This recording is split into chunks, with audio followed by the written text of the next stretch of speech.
دعوت سے دامن اسلام میں داخل ہوتے ہیں۔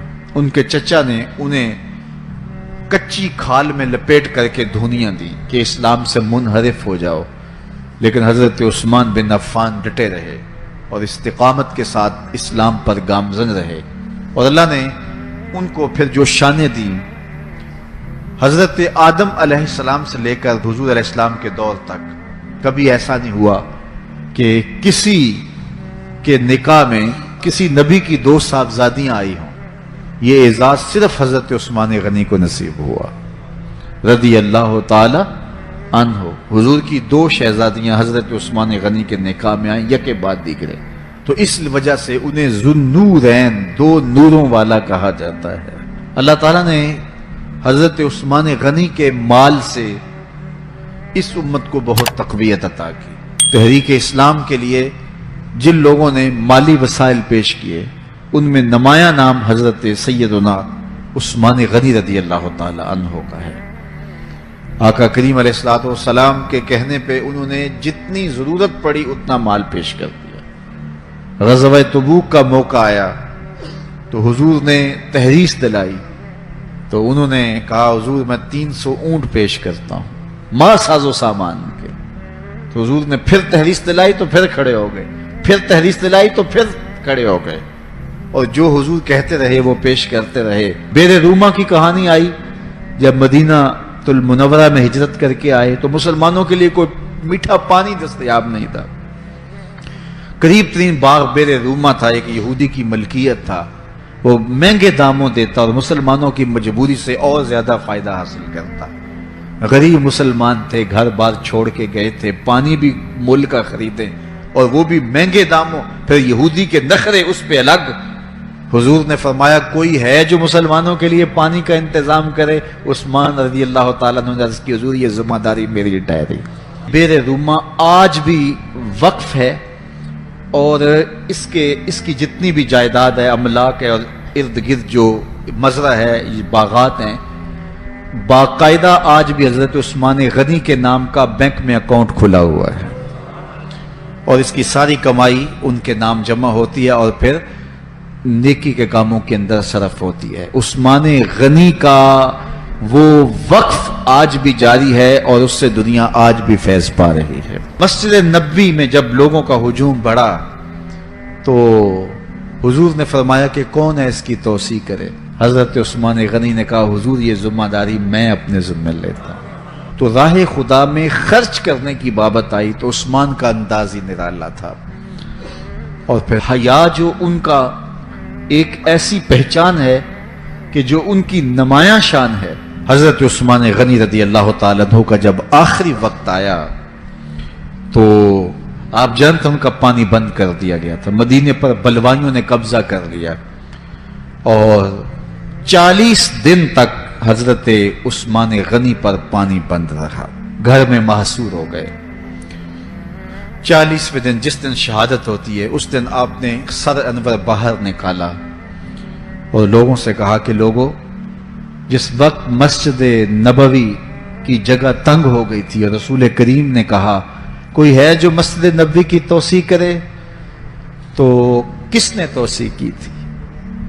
تو کچھ لوگ موجود تھے، انہوں نے کہا کہ آپ نے کہا آج مجھے اس مسجد میں 2 نفل پڑھنے کی اجازت بھی نہیں ہے۔ پھر اس کے بعد آپ نے فرمایا لوگوں، جب مدینے والوں کو پانی نہیں مل رہا تھا اور مہاجرین کو یہودی مہنگے داموں پانی دے رہے تھے، تو کون تھا جس نے بیر روما خریدا اور وقف کیا رب کے نام پہ؟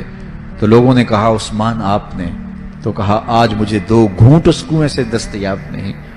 اور پھر آپ نیچے آ گئے اور قرآن مجید کی تلاوت کرنے لگے، اور جب حضرت عثمان غنی کو شہید کیا گیا 40 دن پیاسا رکھنے کے بعد، تو اس وقت آپ قرآن مجید کی تلاوت کر رہے تھے اور آپ کا خون قرآن مجید کی اس آیت پہ گرا فَسَيَكْفِيكَهُمُ اللَّهُ، اور حضرت عثمان غنی شہید ہو گئے، امام مظلوم ظلمن آپ شہید کیے گئے۔ کل قیامت کے دن عثمان غنی تلاوت کرتے اٹھائے جائیں گے۔ اللہ تعالی حضرت عثمان غنی کی روح کی برکتیں ہمارے من میں اتار دے۔ جب حضرت عثمان غنی رضی اللہ تعالیٰ عنہ کا محاصرہ کر لیا گیا اور یہ خلافت کا آخری آپ کا دور ہے، 82 سال کی عمر تھی اس وقت آپ کی، اور یہ تاریخ کا دردناک باب ہے کہ حضرت عثمان غنی پر 40 دن تک پانی بند رہا۔ وہ ایک منصوبہ تھا، 3 لوگ 3 مختلف شہروں سے چلے، مصر سے، کوفے سے اور بصرے سے، 1,000 آدمی لے کر، اور مدینہ المنورہ میں پہنچ کر کے حضرت علی المرتضیٰ سے ملے، ام المومنین سیدہ عائشہ سے ملے، کبار اصحاب سے ملے۔ تو جو انہوں نے کہا تو انہوں نے ان کو کہا کہ نہیں، ایسی کوئی بات نہیں، فہمائش کر کے واپس بھیج دیا۔ حضرت عثمان غنی رضی اللہ تعالیٰ عنہ پر اقربا پروری کا الزام عائد کیا تھا، تو انہوں نے کہا کہ کوئی ایسی بات نہیں ہے۔ پھر یہ تھا کہ آپ نے کم عمر گورنر، کم عمر لوگ مقرر کیے، تو حضرت عثمان نے کہا کہ حضرت اسامہ بھی تو کم عمر تھے، حضور نے ان کو اگر مقرر کیا ہے تو یہ تو مثال ہمارے سامنے موجود ہے۔ لیکن یہ ایک منصوبہ تھا، اس منصوبے کے تحت یہ 3 جگہوں سے لوگ آئے تھے۔ وہ 3 دن کی مسافت کے بعد پھر تینوں واپس آ گئے، تو یہ ایک سوالیہ نشان ہے کہ تینوں کیوں واپس آ گئے، کوئی ایک تو نہ آتا نا۔ تو یہ سب طے شدہ منصوبہ تھا، اور پھر انہوں نے مدینہ المنورہ کو گھیر لیا، اور جس طرح سے بلوائیوں نے حالات پیدا کر دیے۔ سیدنا علی المرتضیٰ رضی اللہ تعالیٰ عنہ تو شہر مدینہ سے باہر تشریف لے گئے تھے، اور اپنے بیٹوں امام حسن اور امام حسین رضی اللہ تعالیٰ عنہ کو حضرت عثمان غنی کے دروازے پر مقرر کیا تھا کہ ان کو ضرر نہ پہنچنے دینا۔ اب 700 صحابہ اجازت طلب کر رہے ہیں کہ آپ ان بلوائیوں سے نپٹنے کا میں جو ہے وہ اجازت نامہ مرحمت کریں، اور بہت سارے لوگ تو حج پہ جا چکے ہیں۔ 18 ذی الحج کا واقعہ ہے جب آپ کی شہادت ہوتی ہے، تو وہ حج پہ جا چکے ہیں، تو جو یہاں موجود ہیں وہ اجازت طلب کر رہے ہیں۔ لیکن حضرت عثمان غنی رضی اللہ تعالیٰ عنہ نے کہا کہ نہیں، میں ایسی اجازت نہیں دوں گا۔ رسول اللہ صلی اللہ علیہ وسلم کا حرم شہر مدینہ لوگوں کے خون سے لالازار ہو، یہ میں اس کو گوارا نہیں کرتا۔ افواج موجود ہیں، اور دنیا کی تاریخ میں آپ کو ایسا نہیں ملے گا کہ اتنی بڑی حکومت کسی کے پاس ہو اور وہ خود گھیر لیا جائے، اس کا پانی بھی بند ہو جائے، اور وہ حکم دے کہ نہیں، میرے لیے آپ ایک قطرہ بھی خون نہیں بہائیں گے۔ بلکہ آپ کے غلاموں نے جب تلواریں اٹھا لی تو آپ نے فرمایا کہ میرا حکم ہے کہ تم تلواریں نیچے رکھو، بلکہ میں تمہیں یہ آفر دیتا ہوں کہ جو غلام لڑے گا نہیں اور یہ میرے سے عہد کرتا ہے وہ آزاد ہے۔ حضرت ابو ہریرہ رضی اللہ تعالیٰ عنہ، حالانکہ یہ پڑھنے پڑھانے والے لوگ تھے، تعلیم و تعلم سے ان کا تعلق تھا، لیکن وہ بھی تلوار لے کے حضرت عثمان غنی کے دفاع میں آگے۔ لیکن حضرت ابو ہریرہ رضی اللہ تعالیٰ عنہ کو بھی حضرت عثمان غنی روک دیتے۔ مالک بن اشتر کہنے لگا کہ ہم آپ کی دستبرداری کے خواہاں ہیں، آپ خلافت سے دستبرداری اختیار کر لیجئے۔ تو حضور علیہ الصلوۃ والسلام کے اس جانثار صحابی نے، حضرت عثمان غنی نے فرمایا یہ نہیں ہو سکتا۔ دستبردار کیوں نہیں ہوئے؟ لگتا تھا یہ سب سے زیادہ آسان تھا، لیکن حضور نے ارشاد فرمایا تھا، اے عثمان، تمہیں اللہ ایک قمیض پہنائے گا، لوگ اس کو اتارنا چاہیں گے، تم کبھی نہ اتارنا۔ تو اس سے مراد خلافت کی قمیض ہے، اور ان کی شہادت کی خبر بھی اللہ کے محبوب علیہ السلام نے دی تھی، اور اگر آپ دستبردار ہو جاتے تو یہ ایک کھلونا بن جاتا، بازیچہ بن جاتی خلافت۔ چند آدمیوں کے پریشر سے خلافت سے دستبرداری کرنا پڑتی۔ اچھا، ایک یہ سوال بھی پیدا ہوتا ہے، چند باغی تھے، ان کو کس طرح کچل دیا جاتا؟ لیکن حضرت عثمان غنی یہ نہیں چاہتے تھے۔ ایک تو یہ کہ مدینے کی حرمت پامال نہ ہو، اور دوسرا پورے عالم اسلام کو آگ لگانے کا جو منصوبہ تھا، 3 مختلف شہروں سے 1,000 آدمی لایا گیا ایک منصوبے کے تحت، اور انہیں لاشیں چاہیے تھیں، اور جو ان کے پیچھے کام کر رہے تھے نادیدہ ہاتھ، ان کا منصوبہ یہ تھا کہ یہاں سے مختلف سمتوں میں، یہ تینوں شہر مختلف سمتوں میں تھے، تینوں سمتوں میں جب لاشیں جائیں گی تو پورے عالم اسلام کو ہم جو ہے وہ خانہ جنگی کی آگ میں دھکیل سکیں گے۔ تو حضرت عثمان غنی ان سازشوں سے آگاہ تھے، تو سب سے اہون اور آسان یہ تھا کہ قربانی پیش کر دی جائے، اور پھر انہوں نے سن بھی رکھا تھا کہ 2 شہید ہیں، شہید تو انہوں نے بہرحال ہونا ہے، تو لہٰذا میں خلافت سے دستبردار بھی نہیں ہوں گا، اور شہر مدینہ کی حرمت بھی پامال نہیں ہونے دوں گا، اور تیسری بات یہ ہے کہ میں خود مظلوم شہید کر دیا جاؤں تو آپ نے یہ گوارا کر لیا.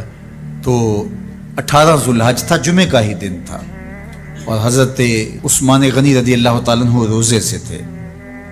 عصر کا وقت تھا، قرآن مجید کی تلاوت کر رہے تھے. حضرت امام حسن، امام حسین اور حضرت عبداللہ بن زبیر اور دیگر لوگ آپ کے دروازے پہ پہرا دے رہے تھے.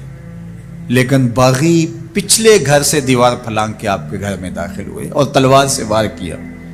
آپ کی زوجہ حضرت نائلہ آگے بڑھی اور ہاتھ سے روکنا چاہا، آپ کی انگلیاں کٹ گئیں. پھر دوسرا وار کیا تو حضرت عثمان غنی رضی اللہ تعالیٰ عنہ کا دایاں ہاتھ کٹ کے گر گیا. حضرت عثمان غنی رضی اللہ تعالیٰ عنہ نے افسوس کیا اور کہا کہ تم نے وہ ہاتھ کاٹ دیا جس سے میں وحی کی کتابت کیا کرتا تھا. پھر اس کے بعد آپ پر 9 وار کیے گئے اور آپ کو شہید کر دیا گیا، اور آپ کا خون قرآن مجید پڑھتے ہوئے اس آیت پہ گرا، فَسَيَكْفِيكَهُمُ اللَّهُ وَهُوَ السَّمِيعُ الْعَلِيمُ. تو حضرت عثمان غنی رضی اللہ تعالیٰ عنہ مظلوم شہید کیے گئے، بھوکے اور پیاسے شہید کیے گئے، ظلماً شہید کیے گئے. حضرت عبداللہ بن عمر رضی اللہ تعالیٰ عنہ فرماتے ہیں کہ حضور فتنوں کا ذکر کر رہے تھے کہ فتنے ہوں گے، بہت بڑے فتنے ہوں گے. تو ایک شخص نے چادر اوڑھی ہوئی تھی اور وہ مجلس واعظ کے قریب سے گزرا جہاں حضور کچھ ارشاد فرما رہے تھے. تو آقا کریم نے اشارہ کر کے کہا اس دن یہ شخص حق پہ ہوگا. عبداللہ بن عمر کہتے ہیں کہ میں اٹھا اور جا کے دیکھا تو وہ حضرت عثمان تھے. تو میں نے حضرت عثمان کے چہرے کو پکڑ کے تھوڑا سا حضور کی جانب کیا اور میں نے کہا حاضہ حضور، یہ اللہ کے محبوب میں ہاں یہی. جب فتنے ہوں گے تو فرمایا یہ حق پہ ہوگا. تو حضرت عثمان غنی رضی اللہ تعالیٰ عنہ حق کی راہوں کے مسافر جنہیں حضور کی زبان سے شہید کہا گیا، اور شہید کسی کا انجام ہوتا ہے. تو حضور نے فرمایا یہ شہید ہوگا. شہید وہی ہوتا ہے جو بحالت ایمان اس دنیا سے راہ خدا میں اپنی جان قربان کرے. فرمایا فَإِنَّمَا عَلَيْكَ نَبِيٌّ وَصِدِّيقٌ وَشَهِيدَانِ.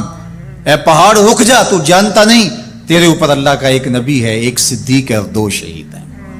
تو حضرت عثمان غنی رضی اللہ تعالیٰ عنہ عظمتوں کے مینار، اللہ اکبر. تو یہ حضرت عثمان غنی رضی اللہ تعالیٰ عنہ کا یہ کارنامہ تھا کہ آپ نے اپنی جان پیش کر کے امت کو جو ہے وہ فتنوں سے محفوظ کر لیا اور امت کو بچا لیا. حضرت عثمان غنی رضی اللہ تعالیٰ عنہ پہ کروڑوں رحمتیں، کروڑوں سلام.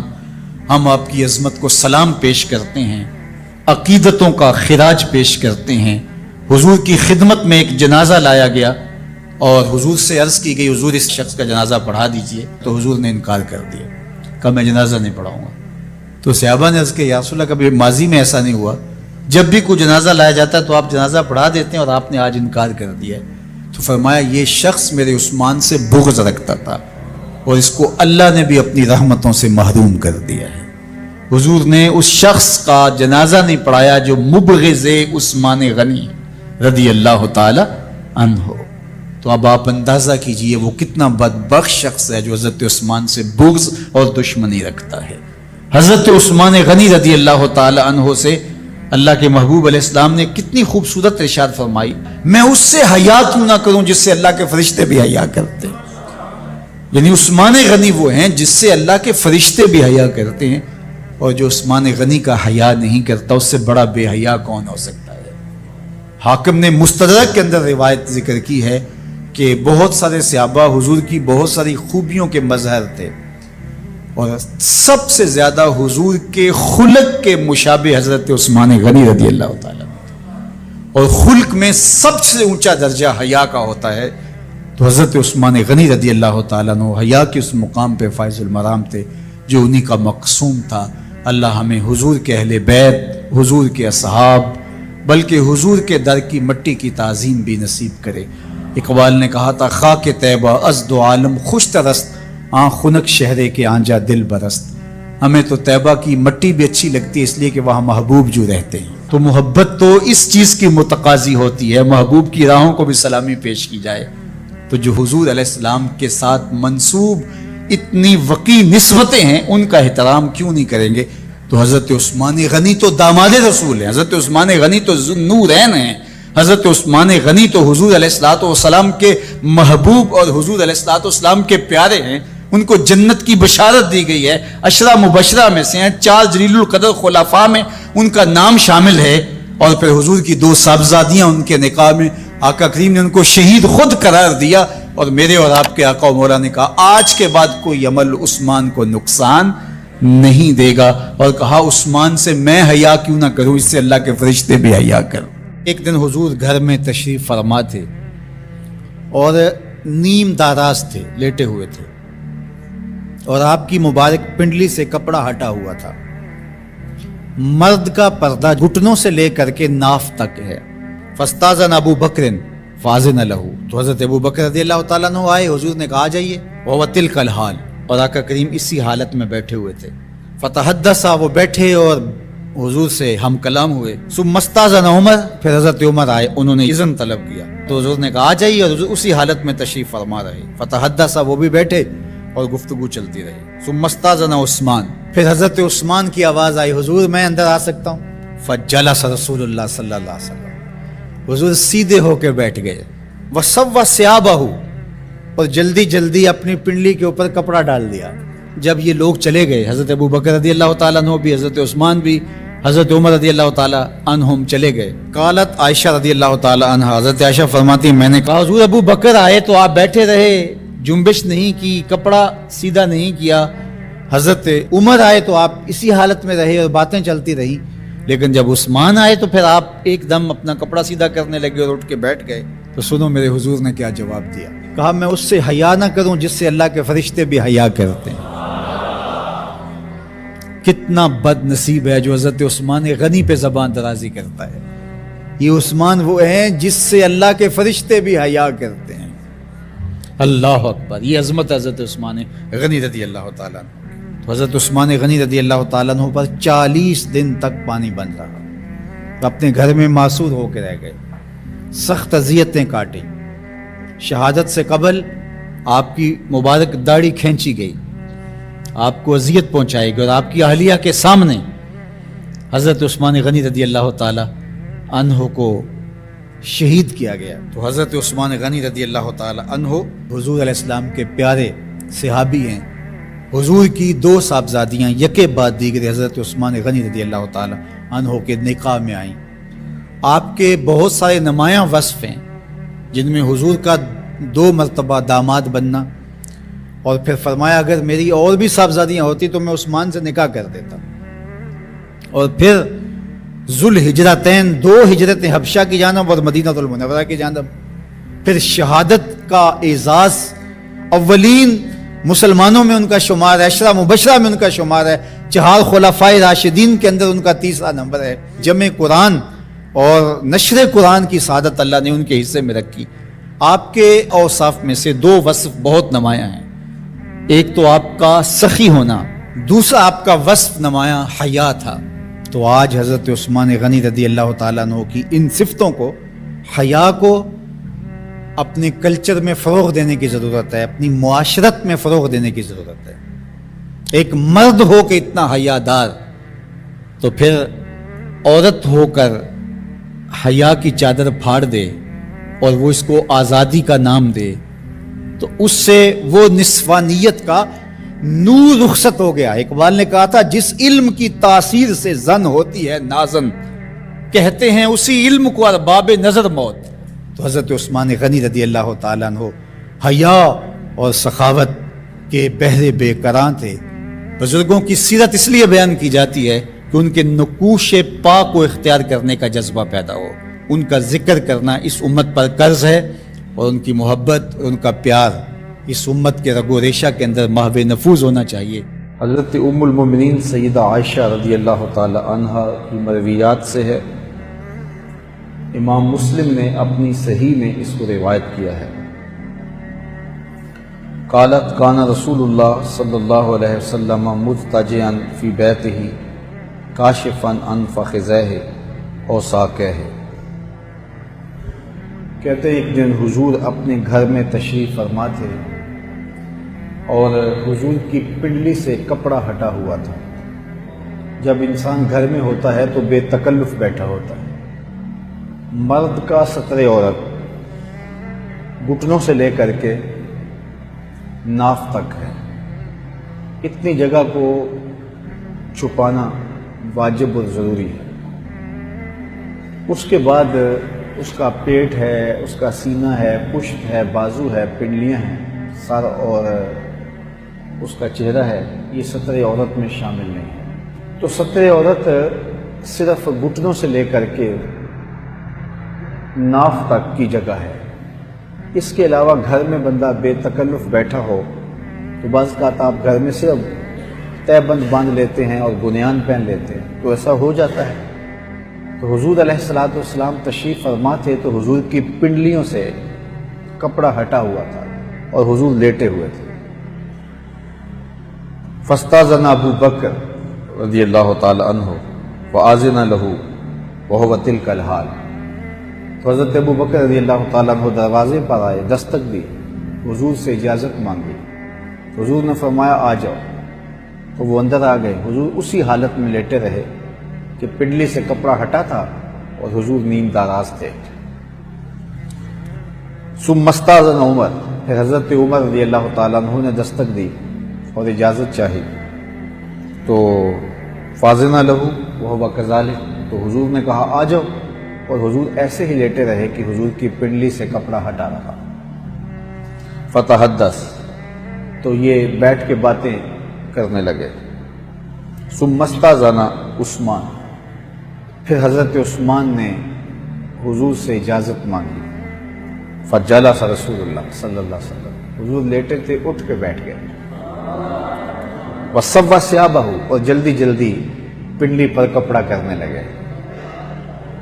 فلما خرج قالت عائشہ رضی اللہ تعالی عنہا، جب سارے چلے گئے تو حضرت عائشہ حضور کی خدمت میں حاضر ہوئی اور عرض کی داخل ابو بکر فلم تحتش لہ ولم تبالہ، حضور ابو بکر آئے تو آپ اٹھ کے نہیں بیٹھے، آپ نے کوئی پرواہ نہیں کی، کپڑا ہٹا تھا ہٹا رہا۔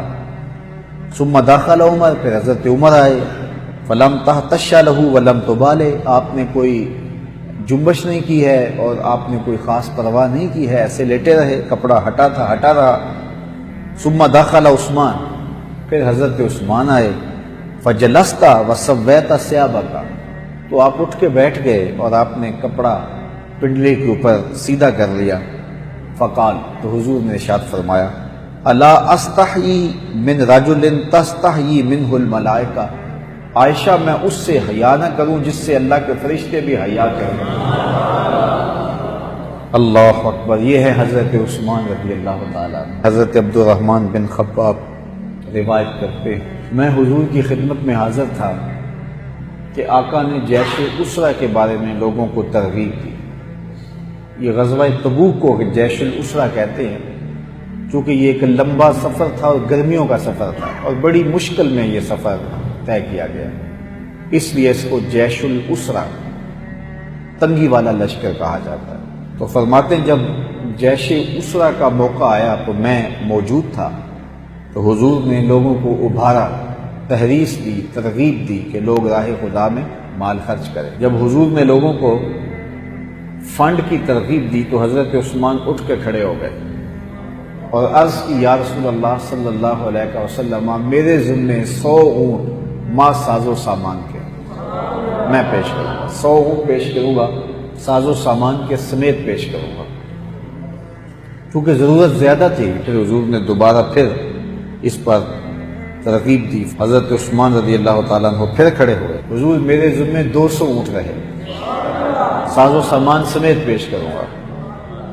اچھا ضرورت اور زیادہ تھی، حضور نے پھر ابھارا اور کہا کہ لوگوں اتنا طویل فاصلہ طے کر کے لشکر میں جانا ہے، اس کے لیے فنڈ چاہیے، کوئی ہے جو پیش کرے۔ تیسری مرتبہ پھر حضرت عثمان کھڑے ہوئے اور عرض کی یا رسول اللہ میرے ذمے 300 اونٹ رہے، ان کے ساز و سامان سمیت میں پیش کروں گا۔